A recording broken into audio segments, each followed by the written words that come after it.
Pregnancy के दौरान एक महिला कई सारे शारीरिक और मानसिक बदलावों के दौर से गुजरती है। ऐसे वक्त यदि गुड फैमिली रिलेशनशिप्स के साथ साथ महिला अपनी लाइफस्टाइल में हेल्थी डाइट और योग की कुछ चुनिंदा क्रियाओं को शामिल कर ले तो ये जो पूरी जर्नी है वो उसके लिए एक हम्बलिंग एक्सपीरियंस हो सकती है। योग के कुछ लाइट स्ट्रेचेस और ब्रीदिंग टेक्निक को फॉलो करके महिला न केवल अपने ओवरऑल हेल्थ को इम्प्रूव कर सकती है बल्कि अपने आने वाले बच्चे के फिजिकल और मेंटल डेवलपमेंट पर भी इसकी पॉजिटिव इम्पैक्ट डाल सकती है। इन स्ट्रेचेस को रेगुलरली करने पर बैक, लेग, पेरिनियल एरिया और पेल्विक फ्लोर के मसल्स, ऑर्गन्स और स्ट्रक्चर्स को स्ट्रेंथ मिलती है। वे टोन्ड रहते हैं और उनमें एक अवेयरनेस क्रिएट होती है जो कि नॉर्मल डिलीवरी के लिए सहायता प्रदान करते हैं। साथ ही साथ डिलीवरी और प्रेगनेंसी के दौरान कॉमनली पाए जाने वाले कॉम्प्लिकेशंस जैसे कि पेरिनियल टेयर है, urinary incontinence, back pain, leg pain या तो फिर वजाइनल प्रोलेप्स जैसे रिस्क को भी कम किया जा सकता है। और आज के इस वीडियो में हम गर्भावस्था के पहले 3 मास यानी कि फर्स्ट ट्राइमेस्टर में कौन कौन से योगा स्ट्रेचेस सेफ होते हैं और हेल्पफुल हो सकते हैं उसके बारे में बात करने वाले हैं। वैसे तो एडवाइजेबल यही है कि आप जब कभी भी प्रेगनेंसी प्लान करते हैं उस वक्त से ही यानी कि प्रेगनेंसी रहने के पहले 2-3 मास से ही योगा स्ट्रेचेस या तो फिर योग की क्रियाओं को अपनी लाइफस्टाइल में शामिल कर दें।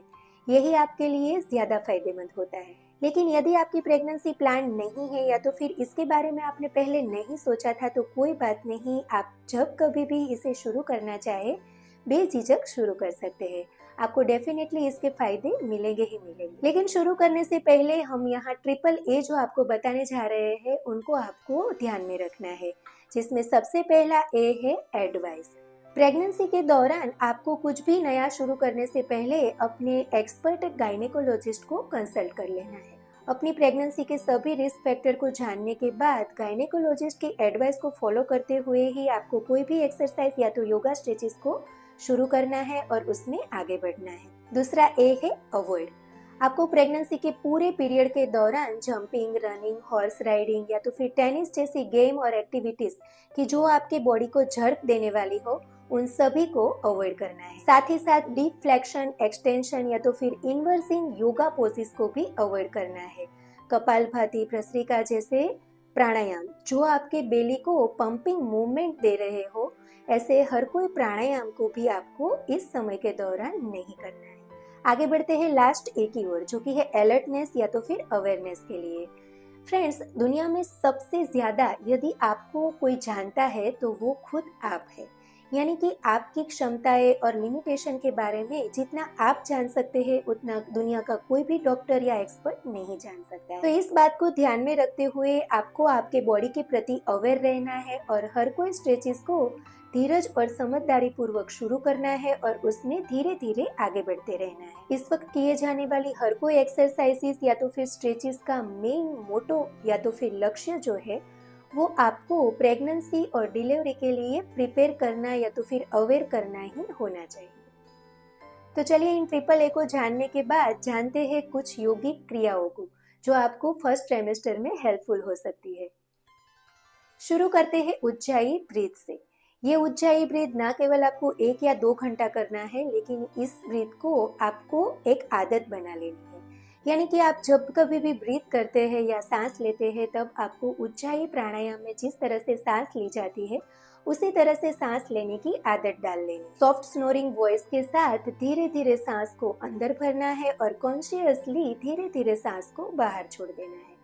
यानी कि मन भर के सांस को अंदर भरना है और रिलैक्स होते हुए सांस को बाहर निकाल देना है।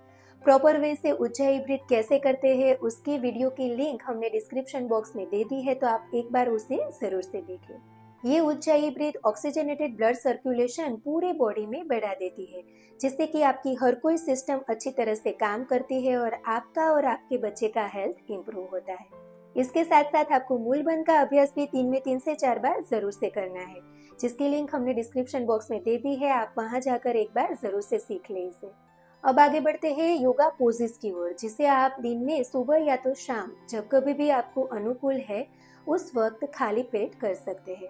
आपको 25 से 30 मिनट से शुरू करना है और धीरे धीरे अभ्यास के बढ़ते इसे आपको 45 to 1 आवर तक ले जाना है।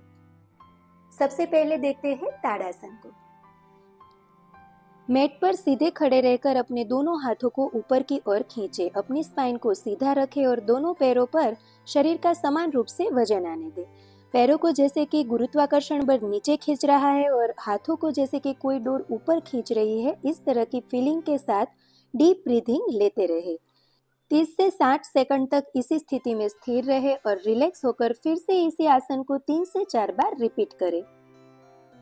ये स्ट्रेच न केवल आपके शरीर की अलाइनमेंट को सही रखता है, लेकिन ये स्पाइन को भी बहुत ही अच्छी स्ट्रेंथ देता है और गर्भावस्था में बढ़ने वाले वजन को उठाने की स्पाइन में क्षमता उत्पन्न हो जाती है। दूसरा स्ट्रेच है वीरभद्रासन का, जिसमें दोनों पैरों के बीच में 2 से 3 फीट का अंतर बनाएं और एक ओर अपने शरीर को घुमाएं। सामने वाले घुटने को मोड़कर अपने दोनों हाथों को ऊपर की ओर खींचकर नमस्कार मुद्रा में जोड़ दे।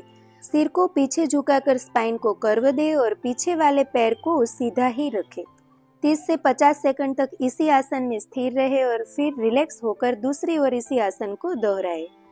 यदि आपको सिर को पीछे झुकाने में एब्डोमेन पर ज्यादा खिंचाव महसूस हो रहा है तो आप सिर को सीधा भी रख सकते हैं। ये स्ट्रेच आपके हाथ, पैर और पीठ को बल प्रदान करता है, साथ ही साथ पेल्विक फ्लोर के मसल्स की फ्लेक्सिबिलिटी को भी बढ़ाता है। चेस्ट को ओपन करके ये डीप ब्रीथिंग में सहायता प्रदान करता है।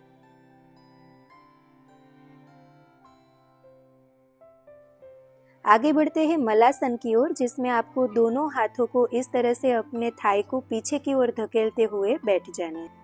स्पाइन को सीधा रखते हुए आपको जितना हो सके उतना आपके पेल्विक रीजन को खींचने का प्रयास करना है। 30 से 40 सेकंड या तो फिर 50 सेकंड तक आपको डीप ब्रीथिंग लेते हुए इसी आसन में स्थिर रहना है और फिर रिलैक्स होकर इसी आसन को 3 से 4 बार रिपीट करना है। ये कब्ज को दूर करता है और साथ ही साथ लोअर एब्डोमेन की ओर ब्लड सर्कुलेशन को बढ़ाता है। आगे बढ़ते हैं गोमुख आसन की ओर, जिसमें एक पैर पर दूसरे पैर को आपको इस तरह से क्रॉस करके रखना है और जो पैर ऊपर है उसी ओर के हाथ को ऊपर से पीछे की ओर ले जाना है। दूसरे हाथ को नीचे से ले जाकर पीछे दोनों हाथों को इंटरलॉक करना है। यदि आप हाथों को इंटरलॉक इस तरह से नहीं कर पाते तो आप एक हैंकी या तो फिर दुपट्टे का भी सहारा ले सकते हैं। 40 से 60 सेकंड तक इसी आसन में डीप ब्रीथिंग लेते हुए स्थिर रहे। फिर दूसरी ओर इसी आसन को दोहराएं। 2 या 4 बार रिपीट करें। इसमें ऑटोमेटिकली ही मूल बंद बनता है, जिससे कि आपके पेल्विक फ्लोर के मसल्स और स्ट्रक्चर्स को स्ट्रेंथ मिलती है, जो कि यूरिनरी इनकंटिनेंस, पेरिनियल टेयर जैसे कॉम्प्लिकेशंस को रोकने में हेल्पफुल होता है। पांचवा महत्वपूर्ण स्ट्रेच है कैट काउ स्ट्रेच, जिसमें आपको घुटने और हाथों के बल जमीन पर इस तरह से पोजीशन ले लेनी है और सांस भरते हुए सिर को ऊपर उठाना है, स्पाइन को कर देना है और पेल्विस को काव की तरह ऊपर की ओर टिल्ट करना है। अब एक्सेल करते हुए सिर को नीचे की ओर लाना है और एब्डोमेन को अंदर की ओर खींचना है। स्पाइन को आर्च दे और कैट की तरह पेल्विस को नीचे लाए। इस तरह सांस को भरते हुए सिर को ऊपर उठाए और सांस को छोड़ते हुए सिर को अंदर की ओर खींचे। 10 से 20 बार इसी क्रिया को रिपीट करें। इससे स्पाइन की फ्लेक्सिबिलिटी और स्ट्रेंथ बढ़ती है और प्रेगनेंसी में कॉमनली पाए जाने वाली बैक पेन की समस्या में इससे बहुत ही राहत मिलती है। अब देखते हैं विपरीत करनी को, जिसमें आपको वॉल का सहारा लेकर पैरों को इस तरह से रखना है और 4 से 5 मिनट तक इसी तरह रिलैक्स होकर डीप ब्रीथिंग लेते रहना है। ये क्रिया पैरों की सूजन को कम करती है और हार्मोनल बैलेंस को बढ़ाकर अच्छी नींद लाने में हेल्पफुल होती है। सोने से पहले करना बहुत ही फायदेमंद होता है। अब देखते हैं सुप्तबद्ध कोणासन को। जमीन पर सीधे सोकर अपने दोनों पैरों को मोड़कर पैरों के पंजों को एक दूसरे के साथ मिला ले। इस तरह से 4 से 5 मिनट तक इसी स्थिति में डीप ब्रीथिंग लेते हुए लेटे रहे। ये नोजिया और मॉर्निंग सिकनेस में हेल्पफुल होता है और बच्चे के विकास में सहायता प्रदान करता है। लास्ट में सुखासन में बैठकर 4 से 5 मिनट तक अनुलोम विलोम जरूर से करें, जिससे कि आपके पूरे बॉडी में ऑक्सीजनेटेड ब्लड सर्कुलेशन बढ़े और आपका माइंड जो है वो कूल एंड काम रहे।